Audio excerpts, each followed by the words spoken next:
condition, this makes no sense and just demonstrates how out of touch he is with what the American people are actually going through.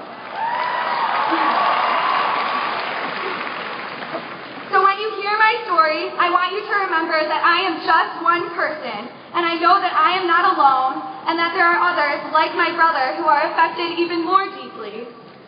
There are millions of people whose lives depend on Obamacare and President Obama's re-election, so I ask you to not forget that. Remember that President Obama is fighting for people whose voices are often forgotten, but he cannot do this alone. He needs our help in getting re-elected, so show your support by volunteering like so many other incredible students.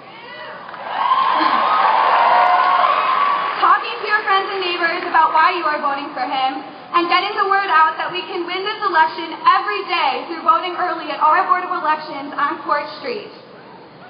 While this is a monumental occasion for Ohio University and the Athens community, our work here is not done. We need to make sure we turn out our fellow Bobcats and friends in this community to vote for President Obama. I want to thank you all again for being here today, and all of those who have put in so much time and effort to make this event happen, especially those unsung heroes, the field organizers across our region. Now let's make our voices heard.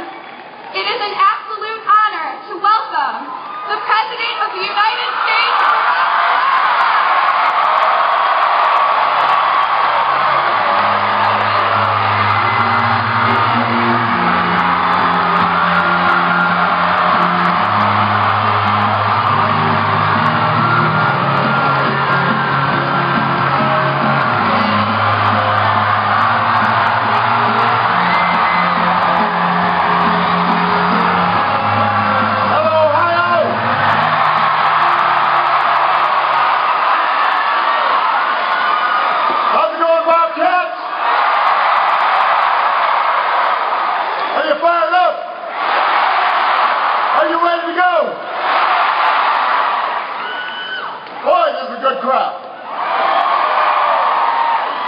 It's a big crowd and a good-looking crowd. The weather is perfect. Who arranged the weather? Right? Good job. Can everybody please give a big round of applause for Shannon for the great introduction?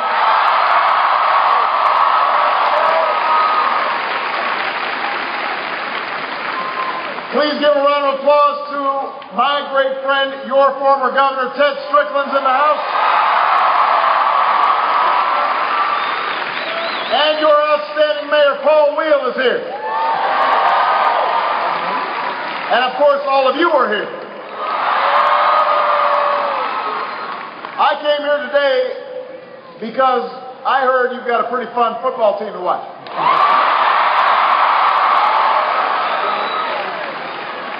Undefeated, if I'm not mistaken. A shot at the MAC championship. Maybe a BCS bid. I just want to point out that I was pushing for a playoff system. We got a playoff system. One more promise kept for those of you who are following college football. But it is outstanding. The Bobcats are doing so well, so I want to wish you guys luck in the upcoming season.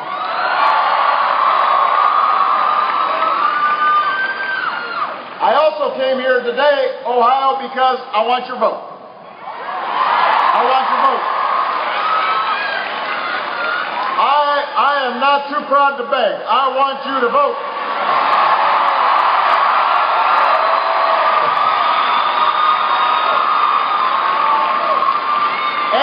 And the good news is you can vote in Ohio right now.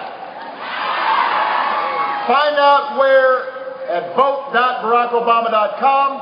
If you live nearby, you can vote just a few blocks away at 15 South Court Street. 15 South Court Street. Everybody knows where that is. If not, find out. I know a bunch of folks are meeting there at 3 p.m. tomorrow to vote together. So what do you say, Ohio? Can you grab some friends, go vote? All right, go vote. See, my assumption is if you're here, you're going to vote.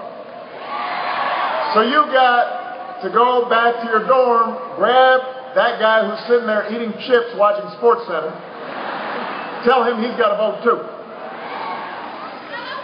I love you back.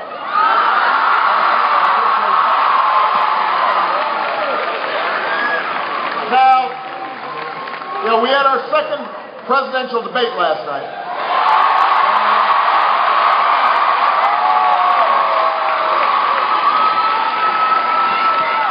I'm still trying to get the hang of this thing. But there are a couple of things that I noticed that keeps on recurring in this debate and during the course of this campaign. Governor Romney continues to run around talking about his 5-point plan for the economy. Wait. Don't boo, vote.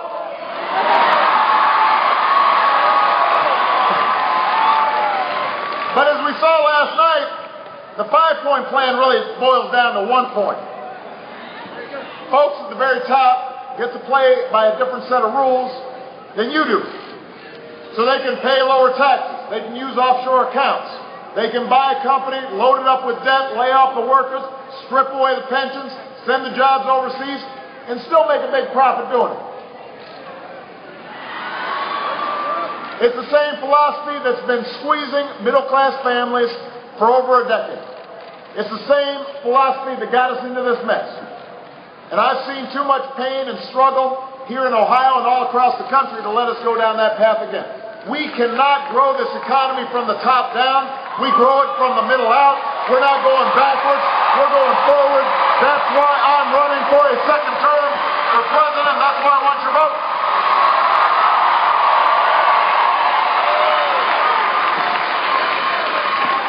So he's trying to sell you on this 5-point plan. Then he tries to take another stab at trying to sell you on his $5 trillion tax cut that favors the wealthy. He says, it's not going to raise the deficit. I'm going to lower taxes for middle-class folks. We're not going to in any way give a tax break to the well-to-do folks, even though he said during the Republican primary he was going to cut taxes for the top 1%. Then when you ask him, all right, if you're going to pay for all this, how are you going to pay for it? Couldn't tell you. Said he was going to pay for it by cutting Planned Parenthood and Big Bird. That's what he said. And then, when you keep on pressing him, he says, I said I was going to do it. I was a businessman, so you should just take my word for it. Now, here's a tip.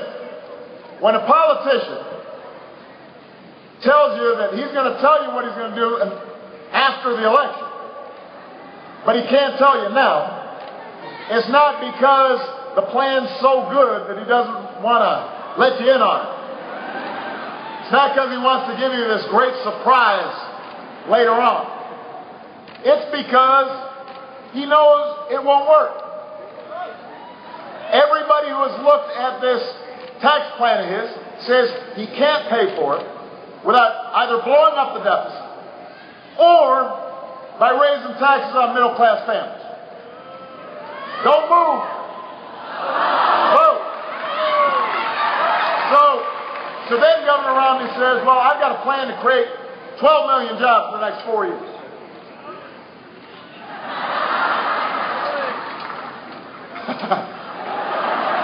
My guy here said in China. Now, when folks started going through these numbers, his jobs plan fell apart even faster than his tax plan. The Washington Post called it bait and switch. Bait and switch. I mean, here's a guy who's part of his tax plan is to give tax breaks to companies that are shipping jobs overseas. He's invested in companies that were called pioneers of outsourcing. Does that sound like a 12 million job plan to you? That's the right answer. So, let's recap here. He's got a tax plan that doesn't add up. He's got a jobs plan that doesn't create jobs. He's got a deficit plan that doesn't reduce the deficit. You've heard of the New Deal, Ohio. You've heard of the fair deal. Mitt Romney's trying to sell you a sketchy deal. But we're not buying it. We know better because this is the same sketchy deal that we were sold back in the previous administration. We tried it. It didn't work. We're not going back. We're moving forward. I need you to finish what we started. That's why I'm asking for your vote. That's why I'm running for a second term as President of the United States of America.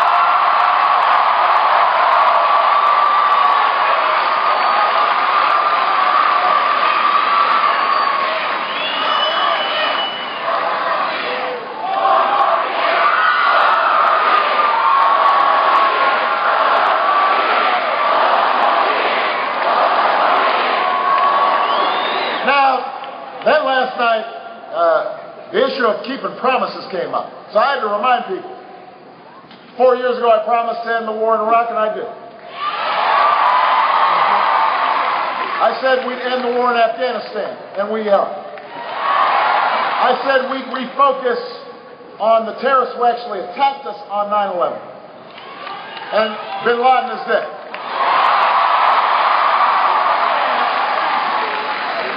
Four years ago, I promised to cut taxes for middle-class families, and we have by $3,600. I promised to cut taxes for small business owners, and we have 18 times. I said we'd put an end to taxpayer-funded bailouts. We got every dime back that we used to rescue the banks, and we passed a law to end those bailouts for good. As Shannon just told you, I promised to pass health reform so that your insurance companies can't jerk you around, so that young people can stay on their parents' plan until they're 26, so that people with pre-existing conditions can get health insurance, so that women aren't being charged for men for the same insurance. I promised we'd repeal Don't Ask, Don't Tell.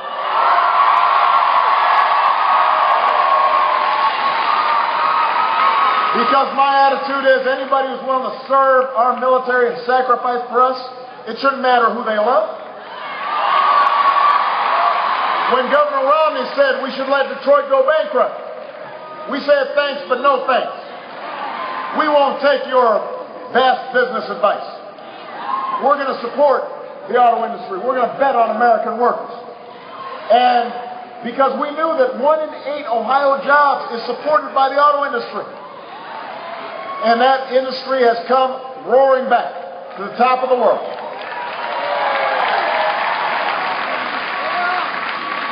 Four years ago, I said I would do everything I could every single day to dig us out of the hole we were left. And because of the incredible resilience of the American people, 4 years after the worst economic crisis of our lifetimes, we are moving forward again. We were losing 800,000 jobs a month. Now we've added more than 5 million new jobs. More manufacturing jobs than any time since the 1990s.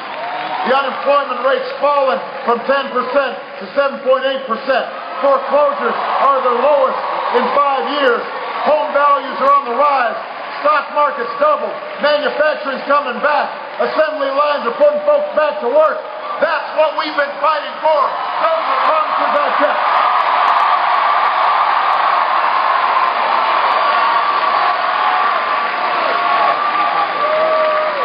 Now, for all the progress we've made, we've got more work to do.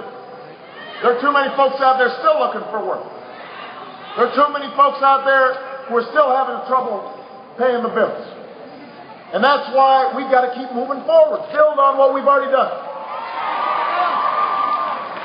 Yesterday I talked about a concrete, specific plan to create jobs, to create more security for the middle class. It starts, number one, with building on the manufacturing progress we've already made. Let's stop outsourcing jobs. Let's export products stamped with 3 proud words, made in America. That's what we need to do. So, Mitt Romney wants to keep giving those tax breaks to companies that are shipping jobs overseas. I want to end I want to invest in companies that are building right here. Building plants, hiring workers, making products in Athens, in Ohio, in the United States of America. You can make that happen. I want to control our own energy. You know, after 30 years where we hadn't done anything, we are now going to be producing cars that by the middle of the next decade will go twice as far on a gallon of gas, which means that saves you money, but it also means we are reducing our dependence on foreign oil. And we're also investing in the energy sources of tomorrow. Wind and solar and biofuels, clean coal technology. You know, today America is less dependent on foreign oil than at any time in 2 decades. So Governor Romney wants to reverse this progress. We want to build on it. Instead of giving, you know, we give $4 billion a year to oil companies. Corporate welfare. You pay for it. They're already making money every time you go to the pump. So I'm saying, let's take that money. I don't want China to win the race for new technologies and new energy. Let's invest here in the United States in developing that technology.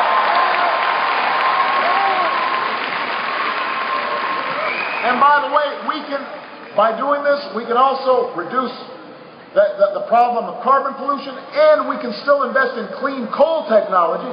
I was listening to Governor Romney yesterday talk about how he's a champion of coal. When he was a governor, stood in front of a coal-fired plant and said, this plant kills people. And now he's running around talking like he's Mr. Coal. Come on. Come on. You know that's not on the level. And does anybody actually look at that guy and think, man, he's really into coal? Did you see when he was doing that ad? He's in front of all these miners with hard hats. Found out later they had to come. Boss made them come. Come on. You got to be on the level if you want to be president of the United States.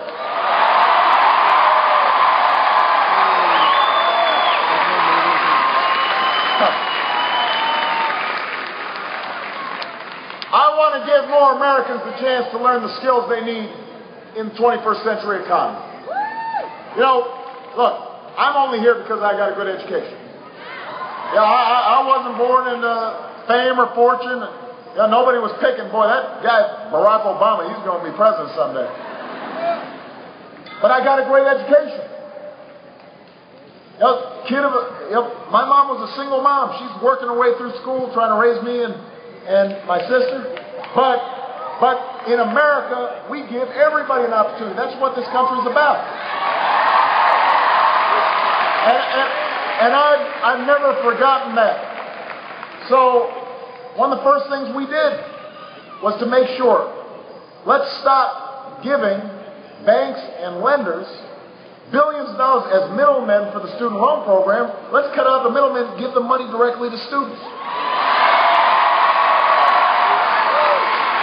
That's how we kept your student loan interest rates low. That's how we expanded Pell Grants. That's why we set up a system where students, if they have debt, they're never going to have to pay more than 10% of their income. If they choose to become a teacher or do something that doesn't pay a lot of money, they can still manage the debt from getting an outstanding education.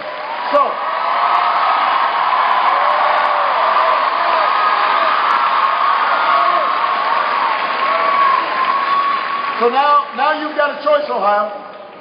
Governor Romney, he says hiring more teachers, that doesn't help the economy grow. You know what? He's wrong. It will. And think about all those kids right now who are in overcrowded classrooms or don't have a computer science lab. They're only going to be in third grade once. Or juniors in high school once. If they miss those opportunities now, they may not make it up later. So we could, you can take Governor Romney's advice and give a $5 trillion tax cut and pay for it by cutting education, or don't move. Well, Or we can recruit 100,000 new math and science teachers. Put them to work right now. That's where the jobs are of the future. It should be a national mission to make sure that all our young people are getting an education in some of these fields where we know there are going to be jobs. And by the way, we want our sons in that, but we also want our daughters.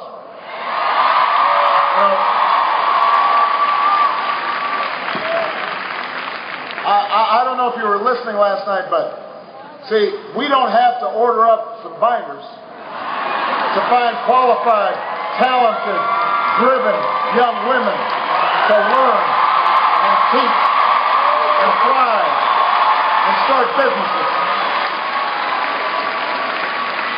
And when these young women graduate, we should make a very simple concept the rule. Equal pay for equal work. Equal pay for equal work. I've got two daughters. I don't want them paid less than a man for doing the same job. And by the way, men out there, you don't want your wives paid less than a man for the same job. So this isn't just a women's issue. This is a family issue. This is a middle class issue. You know, Governor Romney for months refused to say if he'd support the law that we signed that said equal pay for equal work. Just today, his campaign admitted, well, he's never weighed in on that. Why not? What's so hard about weighing in on that? Do you believe in equal pay for equal work, or you don't? I weighed on it because that was the first bill that I signed, the Lilly Ledbetter Fair Pay Act, to make it easier for women to enforce their rights to get equal pay for equal work.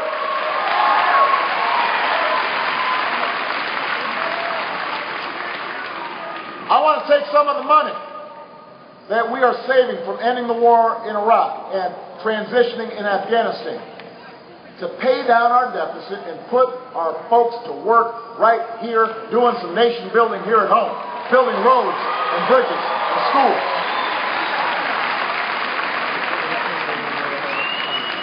The next debate on Monday is going to be about foreign policy. It'll be interesting to hear what Governor Romney has to say. Yeah, he said he thought it was tragic the way we ended the war in Iraq. Said this, doubled down on this. He said we should still have troops in Iraq. Just said this a couple weeks ago. I think that was a mistake. I think bringing our troops home, after all the sacrifices they've made in a distant country, all the sacrifices their families have made, it is time to make sure that we're doing some nation building here at home. That's what I believe.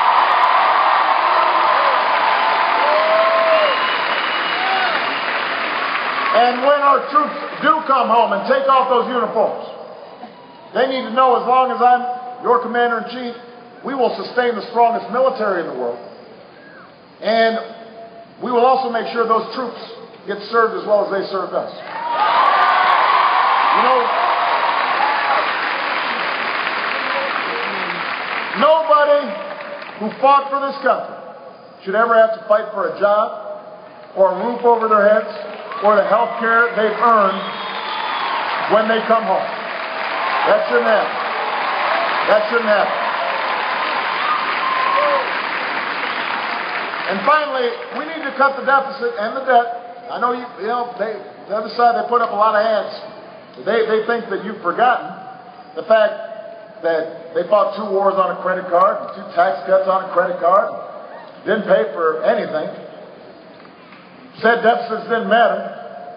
You know, they're like the guy who shows up at a restaurant, orders a big steak, has a big drink, orders a big piece of pie, then leaves before paying the tab. And then they say, look at what Obama did. It's like, what? Y'all had nothing to do with it. But look, we've got to do something about it. So what I've said, look, I've already worked with Republicans and Democrats to cut $1 trillion in spending. I'm ready to do more. But we can't get it done just by cutting education programs or cutting basic research programs that help us grow our economy. So what I said is, if we're doing some cutting, let's also make sure the wealthiest households pay a little bit more. Pay higher taxes after your first $250,000 worth of income. Go back to the rates Bill Clinton had when we created 23 million new jobs, when we went from deficit to surplus. Governor Romney has some different ideas. Now, he was asked on 60 Minutes, some of you may have seen this, is it fair for you, making $20 million a year, to pay a lower tax rate than a teacher making $50,000? Well, that's your answer. But that's not his answer. He said, yes, I think that's fair. So that's how you grow an economy. That's how we allocate capital. I said, well, no, I actually think it's not fair. Especially when we've got to reduce the deficit. And I'm not going to ask middle-class families to give up their deductions for owning a home or raising their kids just to pay for another millionaire's tax cut. I'm not going to pay for that tax cut by making all the students here pay more for college or kicking kids off a Head Start or eliminating health insurance for millions of Americans who are elderly or poor or disabled. I'm not going to turn Medicare into a voucher system. We're not going to privatize Social Security. We've got to make choices. But let's make sure everybody has to make some sacrifices. Not just a few. That's the choice you've got to make in this election. Our opponents, they always tell us, well, government can't do everything. You want trickle-down government. That was the phrase he's been using. No, I don't. I believe in free enterprise. I believe every one of the young people here, they're going to have to work for their success. They're going to have to earn it. I don't believe in handouts. But I also believe in a country where everybody's got a shot. Where everybody has opportunity. These folks, they've got a you're on your own philosophy. Can't afford health insurance? Hope you don't get sick. The whole country prospered. The whole country succeeded. That's the America we believe in. We believe in doing things for ourselves, but we also believe in doing some things together to make sure this country succeeds.